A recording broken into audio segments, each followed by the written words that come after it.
Varghese மூலன்ஸ் pictures மற்றும் try colour films வழங்கும் மாதவன் நடித்த GDN வெற்றி நடை போடுகிறது. இந்த முதல் ஏமாற்றத்தை எங்களுக்கு ஏன் தந்தீர்கள் என்று இந்த அரசை பார்த்து மகளிரும் புலம்புகிறார்கள், இளைஞரும் புலம்புகின்றனர். அவர்களை பார்த்து கண்ணீரோடு நிற்கும் விவசாயிகள் தனது ஏமாற்றத்தை வாய்விட்டு சொல்ல முடியாமல் தவித்துக் கொண்டிருக்கிறார்கள்.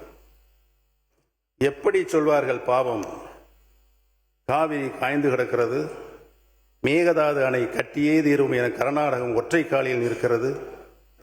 இதற்கெல்லாம் தீர்வு காண வேண்டிய அரசோ பயிர்க்கடன் தள்ளுபடியிலும் சொன்னதை செய்யாமல் ஏமாற்றத்தை வழங்கியிருக்கிறது.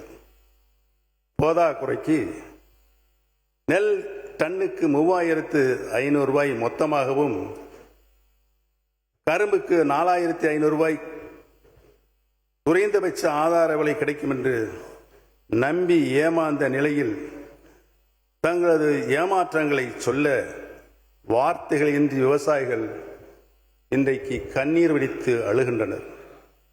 காக்கி சட்டை அணிந்த சகோதரர்கள் காவலர்களோ தங்களது அடிப்படை சம்பளம் மாதம் 18,200 ரூபாயிலிருந்து 25,000 ரூபாயாக உயரும் என்று நம்பி ஏமாந்து நிற்கின்றனர். பட்ஜெட் பக்கங்களை எல்லாம் புரட்டி புரட்டி தேடினாலும் பழைய ஓய்வூதிய திட்டத்தை செயல்படுத்துவதற்கான நடவடிக்கைகளை காணவில்லை என நமது இந்த அரசுக்கு அச்சாணியாக விளங்கிக் கொண்டிருக்கின்ற அரசு ஊழியர்கள் ஏமாந்து நிற்கின்றனர். 5 ஆண்டுகள் பணிமுடித்த செவிலியர்கள், தற்காலிக ஆசிரியர்கள் பணி நிரந்தரம் செய்யப்படும் என நம்பினர். ஆனால் அதற்கான எந்த அறிவிப்பும் வந்து சேராதால் அவர்களும் ஏமாந்து நிற்கின்றனர். மின் கட்டணம் மற்றும் நூல் கட்டண உயர்வு சுமையை தாங்க ஒவ்வொரு நெசவாளர் குடும்பத்திற்கும் ஆண்டுக்கு 30,000 ரூபாய் வங்கிக் கணக்கில் செலுத்தப்படும் என்ற கவர்ச்சிகரமான வாக்குறுதி இந்த தேர்தல் அறிக்கையில் இருக்கிறது. தேர்தல் முடிந்தும் ஆட்சி பொறுப்புக்கு வந்த பிறகும் இன்னும் அந்த தேர்தல் அறிக்கையிலேயே தூங்கிக் கொண்டு இருக்கிறதே என நெசவாளர்களுக்கும் தங்கள் ஏமாற்றத்தை சொல்ல வழியின்றி விழிபதுங்கி நிற்கின்றனர். இத்தகைய ஏமாற்றங்களை இந்த நிதிநிலை அறிக்கை தந்துவிட்டதே என்றெண்ணி வேதனைப்படும்படிதான் நிதிநிலை அறிக்கையும் வேளாண் நிதிநிலை அறிக்கையும் இருக்கிறது.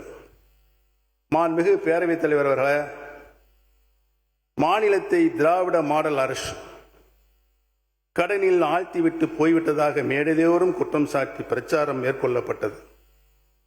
இன்றைக்கு புதிய அரசின் நிதித்துறை செயலாளர் என்ன சொல்கிறார்? கடன் வாங்காமல் அடுத்த 50 ஆண்டுகளுக்கு யாரும் ஆட்சி செய்ய முடியாது என்கின்றார்.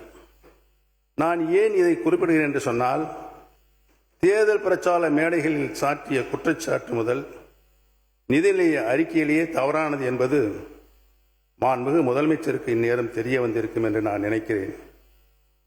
இப்போது புதிய அரசின் முதல் திருத்தப்பட்ட நிதிநிலை அறிக்கை 2026-2027 உள்ள கடன் 10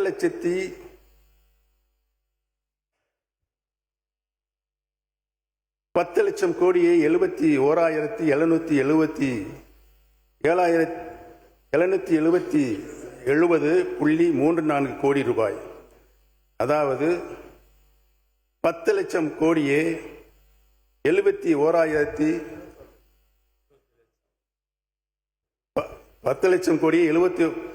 கோடியே 71,770.34 கோடி ரூபாய்.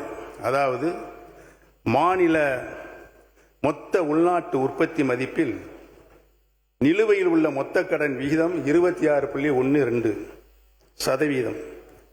புதிய அரசு பொறுப்பேற்று 93 நாட்கள் ஆகிறது. இந்த திருத்தப்பட்ட நிதிநிலை அறிக்கையில் சொல்லப்பட்டுள்ள கடன் 10 லட்சத்து கோடியே 98,768 கோடி ரூபாய். அதாவது 27.01%. நான் ஏன் இதை சொல்கிறேன் என்றால், ஒரு அரசு கடன் வாங்காமல் இருக்க முடியாது. ஆனால் கடன்களால் எத்தனை திட்டங்கள் நம் மாநிலத்திற்கு கொண்டு வந்து சேர்த்து இருக்கிறது என்பதைத்தான் நாம் எண்ண வேண்டும். எப்படி பொருளாதார வளர்ச்சிக்கு இந்த கடன் துணை நின்றது என்பதைத்தான் நாம் பார்க்க வேண்டுமே தவிர, வீணாக கடன் வாங்கிவிட்டார்கள் என்று கூறி ஒரு பொறுப்பான நிதி மேலாண்மையை செய்த எங்கள் முன்னாள் முதலமைச்சர் தளபதி ஸ்டாலின் அவர்களை குறை சொல்லக்கூடாது என்பதற்காகத்தான் இதை சுட்டிக்காட்டுகிறேன். அது மட்டுமின்றி கடன் வாங்குவது அரசின் இஷ்டத்திற்கு செய்ய முடியாது. அதற்கும் அரசுக்கு பொறுப்பை நிர்ணயிக்கின்ற ஒரு சட்டம் இருக்கிறது. அதுதான் 2003ஆம் ஆண்டு தமிழ்நாடு நிதிநிலை நிர்வாக பொறுப்புடைமை சட்டம். அந்த சட்டத்தை மீறி அந்த சட்டம் வகுத்து கொடுத்துள்ள எல்லைக்கோட்டை தாண்டி யாரும் கடன் வாங்க முடியாது.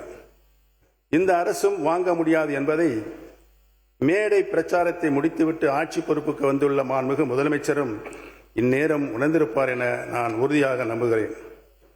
வளர்ச்சி விகிதத்தில் தமிழ்நாட்டில் நாட்டின் முன்னணி மாநிலமாக உயர்த்திய கடந்த திராவிட மாடல் அரசின் இடைக்கால நிதிநிலை அறிக்கை மாநிலத்தின் சொந்த வருவாயை உயர்த்தி, உற்பத்தி முதலீடுகளை அதிகரித்து, நீடித்த வளர்ச்சியை நோக்கிய தெளிவான நிதி அணுகுமுறையை முன்வைத்தது. ஆனால் தற்போதைய அரசின் திருத்தப்பட்ட நிதிநிலை அறிக்கை அந்த பாதையை தொடர தவறியிருக்கிறது என்பதை நான் இங்கு சுட்டிக்காட்ட கடமைப்பட்டிருக்கிறேன். உயர வேண்டிய சொந்த வருவாய் குறைந்துள்ளது. மாநிலத்தின் சொந்த வரி வருவாய் கணிப்பு 2839 கோடி ரூபாய் குறைக்கப்பட்டிருக்கிறது. அதாவது தமிழ்நாட்டை தற்சார்பாக்குவோம் என்று கூறிய இந்த அரசு நடைமுறையில் மாநிலத்தின் வருவாய் ஈட்டும் திறனையே பலவீனப்படுத்தியிருக்கிறது. இதைவிட கவலையளிப்பது என்னவென்றால், மாநிலத்தின் வரி மற்றும் வரியில்லா வருவாயை உயர்த்துவதற்கான புதிய சிந்தனையோ, புதிய திட்டமோ, புதிய அணுகுமுறையோ இந்த நிதிநிலை அறிக்கையில் எங்கும் காணப்படவில்லை. வெள்ளை அறிக்கையில் முந்தைய அரசின் வருவாய் திரட்டும் திறனை கடுமையாக விமர்சித்தவர்கள் இன்று அதைவிட மேம்பட்ட வருவாய் ஈட்டும் செயல் திட்டம் என்ன என்பதை இந்த அவையில் விளக்கவே இல்லை. அது மட்டுமல்ல, ஒன்றிய அரசிடமிருந்து தமிழ்நாட்டிற்கு கிடைக்க வேண்டிய நிதி பகிர்வு என்பது நமது நாட்டின் உரிமை, நமது தமிழ்நாட்டின் உரிமை. நமது மக்கள் கட்டும் வரிப்பணத்திற்கான உரிய பங்கைத்தான் நாம் தொடர்ந்து கேட்கின்றோம். நிதி பகிர்வும் அதிகார பகிர்வும் திராவிட முன்னேற்ற கழகம் தொடர்ந்து முன்வைத்து வரும் உயிர்கொள்கைகள். அதைத்தான் மாநிலத்தில் சுயாட்சி, மத்தியில் கூட்டாட்சி என்ற 50 முழக்கங்களில் ஒன்றாக நமக்கு படித்து தந்தார் கலைஞர் அவர்கள். இந்த கொள்கையை பேரறிஞர் அண்ணா நம்முள் விதைத்தார். முத்தமிழறிஞர் கலைஞர் ஆழமாக வளர்த்தார். திராவிட நாயகர் முத்துவேல் கருணாநிதி ஸ்டாலின் அதற்காக சமரசமின்றி தொடர்ந்து போராடி கொண்டு வருகிறார். மாநிலத்திற்குரிய நிதி பகிர்வு கிடைக்க வேண்டும் என்று எங்களது தலைவர் தொடர்ந்து குரல் கொடுத்து வருகிறார்கள். ஆனால் இந்த நிதி பகிர்வு போதுமானதாக இல்லை என்ற உண்மையை கூட இந்த அரசின் நிதிநிலை அறிக்கையில் சுட்டிக்காட்டவில்லை. மொத்த வருவாய் உயர்வு மாநிலத்தின் முயற்சியால் அல்ல, ஒன்றிய அரசிடமிருந்து எதிர்பார்க்கப்படும் கூடுதல் மாநிலங்களால் ஏற்பட்டுள்ளது.